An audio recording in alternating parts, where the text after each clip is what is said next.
Yo, what is up, YouTube? It's your boy Big T. Welcome back to Football Talk. We are recapping Week 9 of the NFL season. I can't believe this football season is going by pretty fast. Sorry for the late upload, guys, but let's get going. Okay, starting off, Thursday night matchup between the Atlanta Falcons and the Tampa Bay Buccaneers. Guys, if you did not get a chance to watch this game, I thought this was a very, very competitive football game between two division rivals here. Tampa had some good drives there, but Atlanta comes in and takes a win by a score of 43-28. Next game, Pittsburgh and Baltimore. Like I said in my last video, I am always excited when these two teams go. Who would have thought Mike Wallace, the former Pittsburgh Steeler, would have a game that he did? He's been relatively quiet this year with the Ravens, but he made some big catches, and this is a very messy game all the way around, but Baltimore wins this one by a final score 21-14. Next game, Cowboys and Cleveland. Well, same old for the Cleveland Browns, guys. They lose again, and they get destroyed at home by a score of 35-10. Next game, Jaguars and the Kansas City Chiefs. I thought Kansas City at home was just going to completely dominate because they're always a hard team to play at Kansas City. But Jacksonville gave it a really good match. They played a very competitive game towards the end. But Kansas City makes it out of this one by a score of 19-14. This was a very, very close game. Next game, Miami and the New York Jets. This was a very competitive football game. AFC each matchup. Miami pulls out this one by a score of 27-23. Getting some good wins by this young Miami team here. Next game, Minnesota and Detroit. I honestly thought, hey, Minnesota lost 2 games in a row. There's no way they're going to lose 3 in a row, right? Wrong. They go into, Detroit comes into Minnesota and dominates the whole game. Matthew Stafford, he's having one heck of a year passing. Unbelievable by that Detroit team. I think they're playing really, really good football. I think they could make it into as a wild card if they keep this momentum going.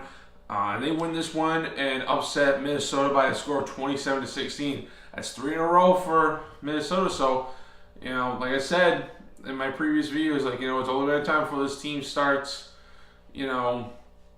going down.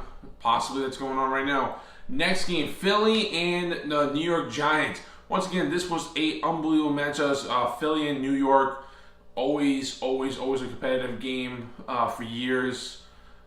And New York wins this one by a slim margin, 28-23. But what a great game that was to watch. If you guys got a chance to watch that, what a great football game. Next one, Carolina and LA. Carolina goes in there and gets a win, 13-10. They get another win right there. New Orleans and San Francisco, not much of a competition there. New Orleans just runs right over San Francisco by a final score of 41-23. Next game, Indy and Green Bay. Who would have thought Indianapolis would go into Green Bay and play a game like that, like they played, winning this by a score of 31-26 and Green Bay. Some questions going on with Green Bay, guys. What is going on with this team? This team that has a lot of offensive firepower, a stingy defense, not getting the job in the last couple of weeks. What is going on with Green Bay? Time will tell. Next game, Tennessee and San Diego. This was a big game right here. A lot of points scored, but San Diego comes up and wins this one by a score of 43-35. For those of you who don't know, San Diego's been trying to vote to get a new stadium approved. Reports came out today that they missed their votes because of hotel tax. I don't have the full story about that, but because there's a possibility that San Diego might be moving maybe this offseason, maybe not next offseason. I would hate to see that because that's a historical franchise that's been in San Diego. It's a great area down there. Would hate to see that happen to that area. So hopefully they can keep football in San Diego. Hopefully they win a few more football games like they did this past weekend. Next game, this was my game. This is my favorite game of the week. Denver and Oakland. Oakland wins at home. like I said in my video before, if this was played at Denver, I had no, this was not going to be close. But Oakland wins this one by 10 points, 30-20. Denver, Denver's defense has been iffy the last 2 weeks, giving up a lot of points, and that offense is starting to slow down a little bit. But I'm convinced that I have Oakland, and I could be completely wrong. You can quote me on this or whatever, but I believe Oakland might actually win this division. I thought Denver was going to win it, but the way Oakland's been playing, guys, I mean, come on, they're like, what, 6-2, what is it, 7-2, 8-2, whatever their score, whatever their record is. I think they're going to be conference champs in their division and walk in as a high seed there. So, and then the last and not least, the Monday night game between Buffalo and Seattle. Guys, what a weird game this was. Did anybody stay up and watch that game? I mean, the Seattle wins this one 31-25. Last defensive stand in the red zone. But let's talk about the Richard Sherman play. If you guys didn't watch the Monday night game, late in the first half, they were driving down. Buffalo was driving down, and they were trying to get a last-second field goal to go into half. Richard Sherman jumps outside, runs over, tries to block the kick. He runs into the kicker, hurting his kicking knee. And I watched this. I'm thinking like, okay, this is going to be a roughing the kicker, 15 yards. They get a little closer, but they only get offside penalty. That's 5.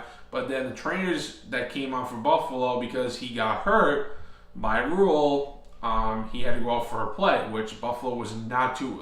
Rex Ryan, the head coach for the Buffalo Bills, was not happy about that, so they had to wind up spike the ball and then get the kicker back in. But then the ref didn't move quick enough to get the play going, and then they got another penalty, delay a game. But the ref didn't move. It's like, what is going? That's another topic right there.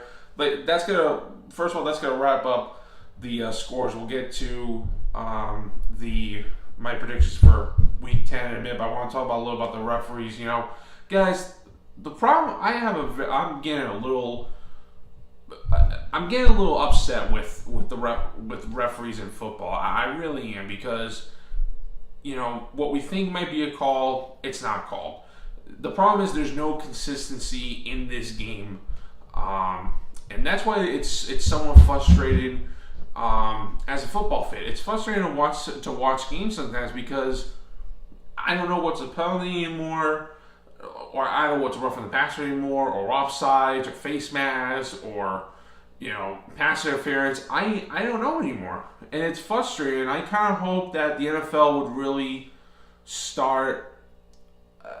The NFL would really start maybe getting their referees, better coached up referees, maybe bringing former players as referees, not, guys who are lawyers and they do this on the weekends. It's just, hopefully the NFL could do something right there. I know I'm getting off topic, but let's start I'm going to make my predictions for week 10. Let's do this. All right, so my predictions from last week of week 9, I went 9-4. That did pretty good. All right, so here are my predictions for Week 10 of the NFL season. Start out the Thursday night matchup between Cleveland and Baltimore. I think Baltimore will make this a competitive game, but once again, I believe they will lose again, and they will lose this by a touchdown. Baltimore will win this one 17-10. That is my prediction. Next game, Kansas City, Carolina. Kansas City, I think they're going to win this one pretty good, 21-17. Next one, Houston and Jacksonville, division game. I think Houston goes in there and just dominates with the offensive firepower that they got. And then the next game, Denver and New Orleans. I know this is going to be at New Orleans, and the way their offense has been playing, I'm shocked that I'm actually going to pick Denver, but I'm only going to have them win by a field goal. I think they're going to get a drive late in that game and get a last-second field goal to win it. I think Denver will win this one 23-21. I think that's a pretty good prediction. Next game, LA and New York. I think LA will win this one by a field goal, 13-10 against the Jets. Next game, Atlanta and Philly. Once again, I think this will be a close game to the end, but I have Atlanta winning this one 23-21. I know I'm going a lot of 23-21 games. I think it will be a lot of close games this week, you know? Next game, Green Bay and Tennessee. I have Green Bay. I don't think Green Bay is going to lose another game this week. I have them winning 23-17 against the Titans. Minnesota against Washington. I don't see Minnesota losing 4 games. I was wrong last week because I thought they were going to lose, 3 games, in a row. I didn't think that was going to happen, but I could be wrong here. But I have Minnesota win this one by a touchdown, 17-10. Next game, Miami and San Diego. I have San Diego at home winning this one by a field goal, 23-21. I know a lot of 23-21 games. I know, guys. Next game, Arizona and San Francisco. Arizona at home. I've been in that stadium. It's a tough environment to play. I have Arizona win this one 30-17. Next game, Dallas and Pittsburgh. This is going to be a close game. I have Dallas winning this one by a touchdown, 17-10. And now the Sunday night matchup. This is my game of the year right here. Seattle and New England. Now, if Seattle was healthy, now they do have some key defensive players out, so I think that might favor New England's way. And also, there's a possibility, I've been hearing rumors that Dion Lewis, who had a torn ACL last year, who's had multiple surgeries done on his knee, hasn't played at all this year. There might be a chance, I've been hearing, he might come and play this weekend. Don't quote me on that. I'm just hearing rumors. And this is at New England, guys. It's always a tough place to win in New England. I think it will be a competitive game, but I think New England will come out with this one. They will win 27-23. I think this will be a game we talk about the entire year. Seattle's defense against New England and the two-headed monster between, Gronk and Martellus Bennett, which Bennett's been playing very good football, that combo. Next game, the Monday night game, I have New York Giants beating Cincinnati here, 26-21, and Buffalo, Detroit, Oakland, and Indy are all on a bye week this week. So those are my predictions for Week 10. Also, before I end this video, yesterday was voting day. I hope everybody went out and voted. As you all know by now, we have a new president, the 45th president of the United States now, Donald Trump. I didn't vote for the guy. I voted for Hillary, but I kind of hope that. I know a lot of people have a lot of mixed emotions about what's going on about Donald and stuff. Now, look, guys, I'm saying this because I'm not a Democrat or Republican. I'm an independent, so I vote for both sides. But this is my message to anybody who's concerned about our new president. Look, I understand this is going to be a very scary time. A lot of us are mad, a lot of us are upset, but at the same time, I hope that President Trump, which, God, I can't believe I'm saying that. I hope Donald Trump can will help make this country great again. I don't think this is going to happen overnight. Like I said, guys, politics is just a really messy thing. I don't like getting into it, so I hope to God that he can do the job, and hopefully he can get the economy back up and maybe get some other stuff done, maybe the healthcare, So that's it I have to say. So that's gonna do it for this episode. Don't forget to subscribe for more content. Social media below. Always remember to be kind, generous, love one another. As always, I will see you, yes you, on the other side, my friends. Bye.